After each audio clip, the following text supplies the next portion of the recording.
Okay. Now that our nation has won the war and we have set the laws, we need our president. Well, George, you've heard all the talk. You used to be president. Oh, I couldn't. I don't have any political experience. But you know how others see you, a great leader and a hero of the revolution. Of all men, you're best fitted to fill that office. Oh, I don't know. Come on now, you're a strong leader and you're honest. You'll make a great leader. Now that you mention it, all right, I'll run for office. That's a spirit. 1, 2, 3. The new president! January 1789. The 11 states that had passed the Constitution sent electors to choose the first president. Those delegates formed the Electoral College. Each legislator had chosen electors. These people would represent the popular vote in their state. However, electors could vote for a different candidate if they felt the public had not picked the right person. April 6, 1789. The Electoral College has unanimously chosen your president. And now, fellow people of the United States, I give you your first president, George Washington. Here he is now with a few words. I hereby accept this duty to be your first president. As a citizen, it is my duty to render service to my country in obedience to its call. Thank you. After the exciting news of Washington's victory, George Washington traveled to New York to be sworn into office. Along the way, many Americans cheered him on. Life in a new republic! 1790. The U.S. was now home to almost 4 million people. Most Americans lived in the countryside and worked on farms. Others worked in towns as craftspeople, laborers, or merchants. These merchants were interested in simple trade laws placed by a united government. In cities, New York had a population greater than 25,000, and becoming the nation's first capital, it represented the spirit of the new nation. By 1790, New York's population increased to 33,000 and was rapidly growing. Many people believed that this showed the country's potential and was a fitting place to plan the country's future. Precedent, an action or decision that serves as an example for later generations. Setting precedence! Now we must complete the executive branch. Any suggestions? Well, we actually already came up with a conclusion. Let's hear it. Well, first we must create several executive departments. Each department specializes in a different area. The president shall then nominate the department heads, and these people must be approved by the Senate. These members together will be known as the cabinet. These people will advise the president on important issues. I like it. Let's approve it. Ratified! By 1792, the appointing and advising of the cabinet members became a common practice. Also, you know that judicial branch needs organizing. Let's do it. September 1789. Congress passes the Judiciary Act of 1789. This created a federal court system containing 3 levels. The first level is the district court. The second level is the Court of Appeals. This court reviews the district's court decisions. The third and top level is the Supreme Court, which has 6 judges. Of course, the president nominates candidates to be the judges at each level. Then Congress approves it. Now, with the parts of the federal government in place, we can now address problems facing our country. Now, we must solve the money problem. I know someone who can help. Who? Alexander Hamilton. His business skills are quite impressive. Well, bring him in.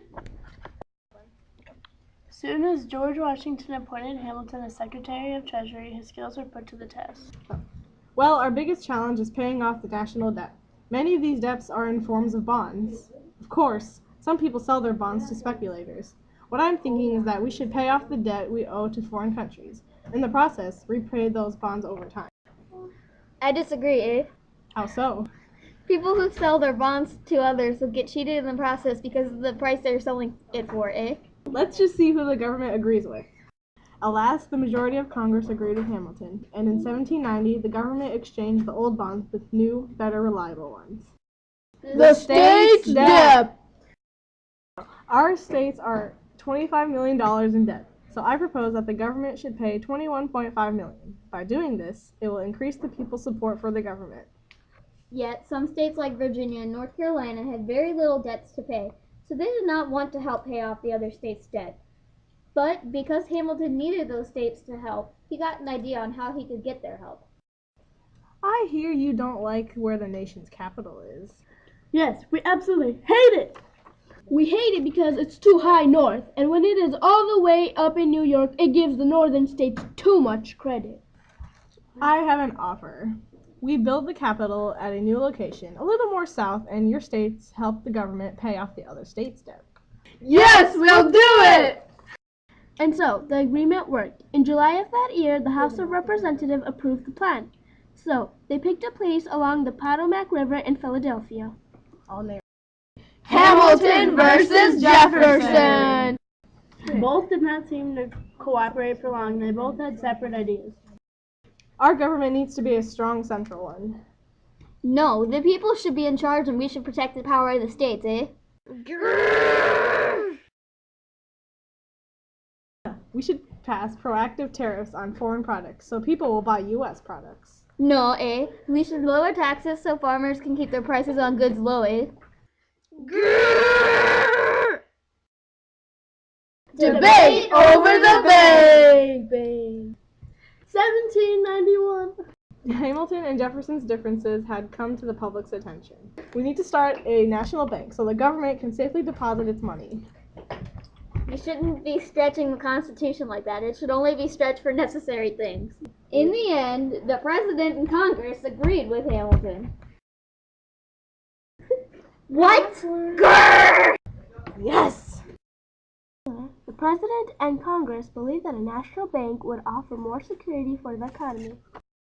February 1791. As a result of Jefferson's defeat, Congress chartered the Bank of the United States. The bank helped by offering 20 years of stability, improving the economy.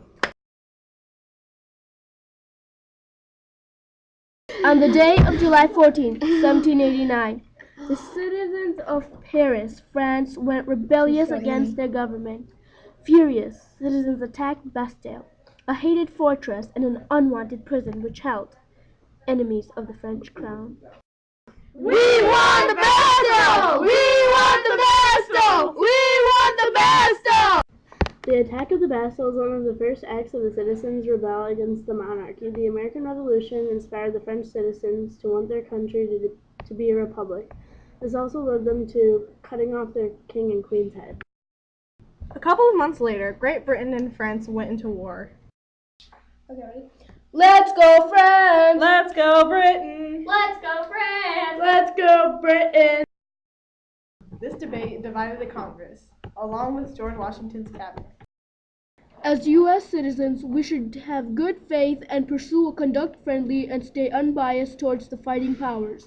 So, from now on, United States of America cannot and shall not take sides with countries at war in Europe. This was known as the Neutrality Proclamation, when France's new representative, Edmond Genet, asked American sea captains to command privateers to help France. George Washington had refused him because that could hurt the neutrality. How can we just leave France hanging like that, Mr. President, eh? Sorry, but I can no longer support you on such a decision, eh?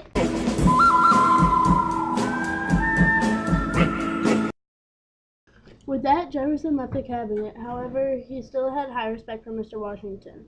A time came along during 1793 where British began to capture neutral American merchant ships.